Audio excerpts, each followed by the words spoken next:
ہمارا یہ جو دل ہے روزانہ 1,00,000 دفعہ دھڑکتا ہے. 1,00,000 دفعہ ہر انسان کا دل دھڑکتا ہے, اور 1,00,000 دفعہ دھڑکنے سے 10,000 لیٹر خون ہماری شریانوں میں ٹریول کرتا ہے روزانہ. اور ہماری شریانیں جو ہیں, وینز جو ہیں, ان کو اگر جوڑا جائے تو 1,00,000 کلومیٹر بنتی ہیں. 2.5 چکر پوری زمین کے بن جائیں ہر انسان کی شریانیں اگر جوڑی جائیں. ان ساری شریانوں میں جو خون ٹریول کرتا ہے دل کے ذریعے, کیا یہ خود بخود ہو رہا ہے؟ پھر اس کے بعد اس چیز کے اوپر غور کریں کہ ہمارے جو گردے ہیں روزانہ 25 دفعہ ڈائلیسس کرتے ہیں. ایک ڈائلیسس کی قیمت مارکیٹ میں تقریباً 3,500-4,000 روپے ہے. 4,000 کو آپ 25 سے ضرب دیں, 1,00,000 روپے کا کام ہمارے گردے مفت روزانہ کر رہے ہیں بغیر کسی تکلیف کے. ڈائلیسس کروانے کے لیے تو ٹائم دینا پڑتا ہے, تکلیف کاٹنی پڑتی ہے. یہ ہمارے گردے خود بخود چل رہے ہیں. کیا زمین و آسمان کی ساری مخلوقات مل کے جس بندے کے گردے فیل ہو جائیں وہ گردے چلا سکتی ہیں دوبارہ؟ یا دل فیل ہو جائے تو دل چلا سکتی ہیں؟ یہ کوششیں ہوتی ہیں, بیٹری لگاتے ہیں, لیکن وہ کہتے ہیں کہ دل چل رہا ہے لیکن جان ختم ہو چکی ہے. اس طرح دل چلنے سے جان نہیں آ سکتی بیچ میں. پھر ہمارے پھیپڑے روزانہ 23,000 دفعہ سانس اندر کھینچتے ہیں, 23,000 دفعہ سانس باہر نکالتے ہیں.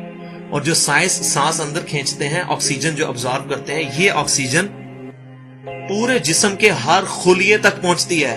اور ہمارے جسم میں خلیوں کی تعداد کوئی ہزاروں میں لاکھوں میں نہیں ہے. ایک انسان کے جسم میں 100 ٹریلین خلیے موجود ہیں.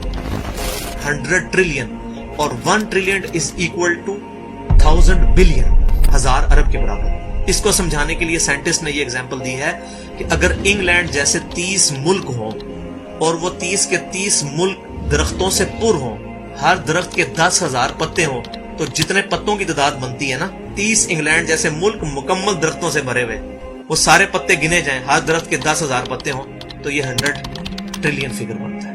اتنے خلیوں تک آکسیجن روزانہ پہنچتی ہے. جسم کے اندر خلیے موجود ہیں, اور ہر خلیہ ایک پرفیکٹ فیکٹری ہے. پاور جنریشن پلانٹ اس کے اندر لگا ہوا ہے, وہ اپنی خوراک تیار کرتا ہے. ہر خلیہ اس تک آکسیجن پہنچتی ہے, خون کا نظام پہنچتا ہے. یہ سارے کا سارا کمپلیکس سسٹم کیا خود بخود ہو رہا ہے؟ زمین و آسمان کی ساری مخلوقات مل کے یہ کام نہیں کر سکتی, جس کے بارے میں ہمیں وہم ہو گیا شاید یہ خود بخود ہو رہا ہے. پھر اپنی آنکھوں کے اوپر غور کریں. ہماری آنکھیں روزانہ 12,000 دفعہ چپکتی ہیں. ایسے 12,000 دفعہ اگر ہم اپنے یہ ہاتھ کو الٹا کر کے ایک دوسرے پہ یوں رگڑیں نا, تو میرا خیال ہماری کھال اتر جائے. اس سے زیادہ نازک چیز ہماری آنکھ ہے, لیکن اس آنکھ کے درمیان ایسا لیکوڈ موجود ہے کہ جو اس آنکھ کو گھسنے نہیں دیتا اور تکلیف نہیں ہوتی. وہ لیکوڈ تھوڑا سا زیادہ ہو جائے تو خام خواہ ہمارے آنسو بہنے شروع ہو جائیں. جیسے ہمارے گلے میں بھی تھوک موجود ہے, یہ تھوڑا سا زیادہ ہو جائے تو رال ٹپکنی شروع ہو جاتی ہے. کئی لوگوں کو آپ دیکھتے ہیں بیماری ہوتی ہے, ایک زیادہ مقدار میں ہو جائے تو رال ٹپک جائے, کم ہو جائے تو ہم بول نہ سکیں, ہمارا گلا خشک ہو جائے. کہ اتنا کمپلیکس نظام خود بخود ہو رہا ہے. اگر ہم روزانہ 12,000 دفعہ ایسے کریں نا آنکھیں خود سے, تو تھک جائیں.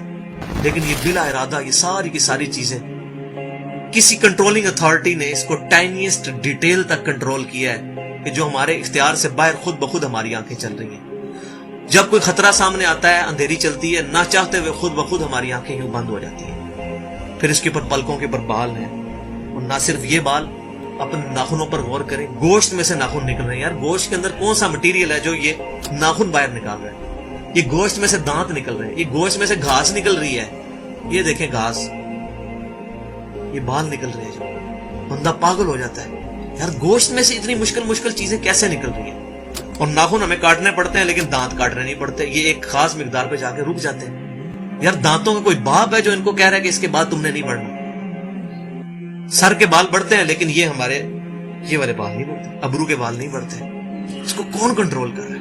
یہ ساری کی ساری چیزیں کیا خود بخود ہو رہی ہیں؟ جو چیزیں بھائیوں کرنے سے نہیں ہو سکتی, انسان اپنی چیزیں خود کنٹرول نہیں کر سکتا, تو خود بخود وہ کیسے ہو رہی ہے؟ اس سے بڑی تو بیوقوفی اور کوئی چیز نہیں.